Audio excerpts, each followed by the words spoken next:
my name is Dale, and this is my deck profile. As you can see by the Deskbot in the pendulum, the Deskbot 006, this is a pendulum-based deck. Now, I will show you my extra deck first. We have Deskbot 005. No, Deskbot Jet, I'm very sorry. It's a synchro monster, pretty much the ace of this deck. Hits like a truck when it needs to. I have 2 copies of it. Next, we have Tatsunoko, which helps me do a lot of synchro summons and a double tuner summon. Now, going into the number 101 Silent Horror Arc. I need to keep up with a lot of people. He helps me with that. Then with Gear Gigant X, whenever I don't have the monsters I want, I can get some more of them. Then we got Shark Fortress.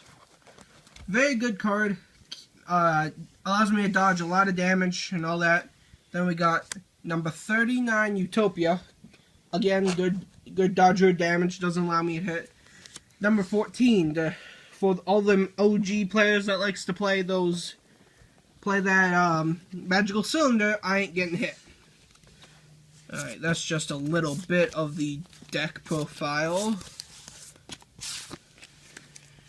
Now we have, excuse me, Dark Rebellion Xyz Dragon. Very good monster. A lot of these guys play with high attack monsters. I want to stop them as quickly as I can. Now we got number 11, Big Eye. My ace monster of this deck allows me to pretty much do whatever I need. Take your opponent's monsters, what have you. Number 6, any of my numbers that get killed, I can bring them back and then cut my opponent's life points in half. Very powerful. Then we got 32, Shark Drake. Allows me to pretty much go on the offensive with this deck so I don't die. Now we got Scar of Light Dragon Archfiend. This is for the synchro summoning aspect of my deck. So as James said before, this is actually my nuke card. That allows me to nuke as much as I can if it is lower than his attack points, if I am quite sure. It has to be a special summon effect monster, which in the metagame, that's a lot. Then we got Red Nova Dragon. Pretty much my big idea is to get Tatsunoko and him out and synchro into him to bring out some big damage. Then, last but not least, we got Aegeon, the Sea Castrum. Pretty much will banish any card from my opponent's extra deck, so I don't have to worry about it. Pretty simple with that, then gains the attack points of that. Next, we'll be going on to the trap cards. We have 2 Call the Haunted. Allows me to bring back my monsters quicker and allows me to do whatever I need to. Next, we got Dimensional Fissure. Allows Prison, which allows me to get rid of a lot of the scariest stuff. Then we got Pendulum Back. Thanks to me playing a Pendulum deck, I can add any card I need back to my hand for another Pendulum summon from my grave. Then we got 2 Pendulum Reborns. You know, when you don't really have a pendulum scale, but you really need those are your man. Then we got 2 Punch in the Box. Punch in the Box allows me to take one of your monsters, destroy it, and weaken the monster that was attacking me. Very powerful card. I'm not done yet. Then we got 2 Wall of Disruptions. Allows me to take 800 points from your monsters for each monster you own. Then I have a Wabuku, which allows me to take no battle damage, and my monsters can't be destroyed by battle. And I got Trap Stun, which is my Jinzo, as James has said before. Now, onto my spells. First, I will be showing you Deskbot Base. It allows me to, pretty much, if I don't have the cards I need in my hand, it allows me to add what I need and use what I need. Pretty powerful card. Next, we have Ignite Reload. Pretty much does the exact same thing as Deskbot Base, but I get to draw 1 extra card from that. But it only works for Pendulum monsters. which most of my deck is filled with them. Next, we have Machine Assembly Line, which every time one of my machines is killed, which is most of my main deck, I get to bring out another monster. I mean, I get 2 tokens on it, and it gains 200 points for each of them. And it allows us to do some shenanigans, as per our name. Then we have 2 machine duplications, which allow me to special summon any machine with 500 or less attack, which means most of my deck. Next, we have Infernal Reckless Summon, does the exact same thing as Machine Duplication, except has a downside where it targets my opponent, allows my opponent to do it, but use it late game, not many, the opponent doesn't have much. Next, we got Twin Twisters. It's a MST I use to get rid of any card in my hand I do not need at the time. Like, in a little bit, I'll be showing you a Cyber Dragon. He's only good for the beginning stages, but once he's dead, once I don't need him, he's kind of useless. Then we have Limiter Removal. Pretty much allows me to double the attack points of my monsters and pretty much blow up anything I need. Mystical Space Typhoon, pretty much the most basic card you can ever have, allowing me to destroy any spell or trap on the field, which allows me to do a lot of good things. Next, I have Trade-In. Since I have a few level 8s in my deck, I can send them to my graveyard and draw 2 more cards. I want to keep as quickly as possible. Then we have Terraforming, which allows me to add Deskbot base to my hand, even though I only have 1 copy. But that is also another target for Twin Twisters after Deskbot base is out.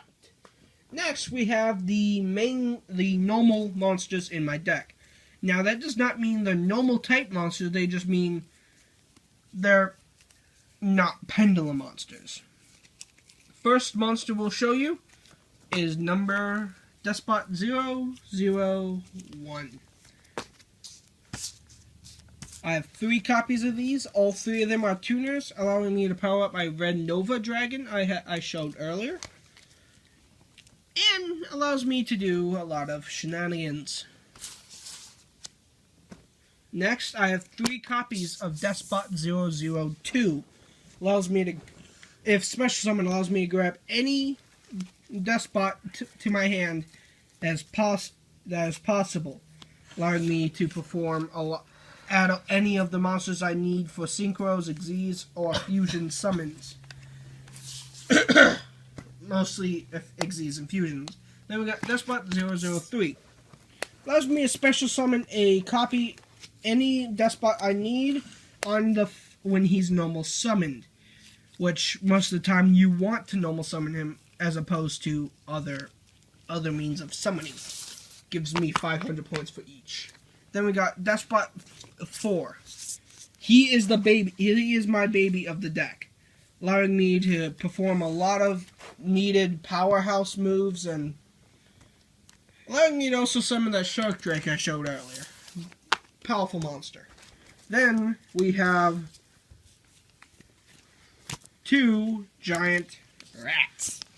The biggest of the rats.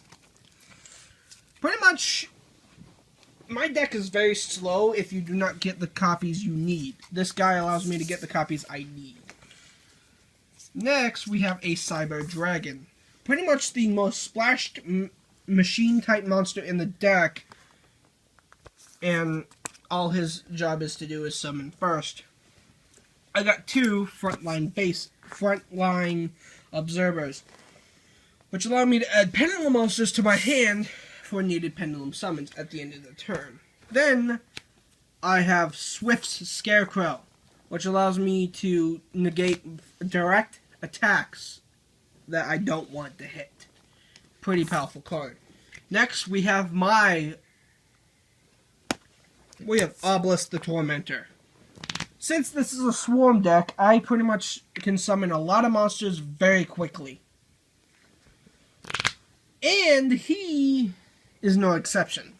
I can summon this guy, if needed to, in the second turn. But it's like James' Slifer, where it's just there to be summoned when I need it. Next, onto the Pendulum monsters. I have, by number 3, number 5. They have a pendulum scale of 10, and if they gain 500 attack for each one in the face-up Xyz zone. Face-up extra deck zone. Allowing me to pull off a lot of needed stuff. Next, I have Deskbot 6. Allowing me, he does the exact same thing as the other one, except if he's destroyed, he gets out Deskbots to the hand, while number 5 here gets it to the special summons them. Now I have Deskbot 7, allowing me to summon my Ace Xyz monster, and pretty much performs a lock where you cannot attack anything other than these, but I need 2 of them. Again, a scale of 10, while 6 was 1, and here, the final pendulum is number 8, which are rank 1, which gain 500 attack for each monster in my graveyard. Pretty powerful card, allows it to attack twice, while this guy inflicts piercing damage, but pretty much the same effect. Now, that is my deck profile. This is meant to rival James, and I'll be seeing you next time.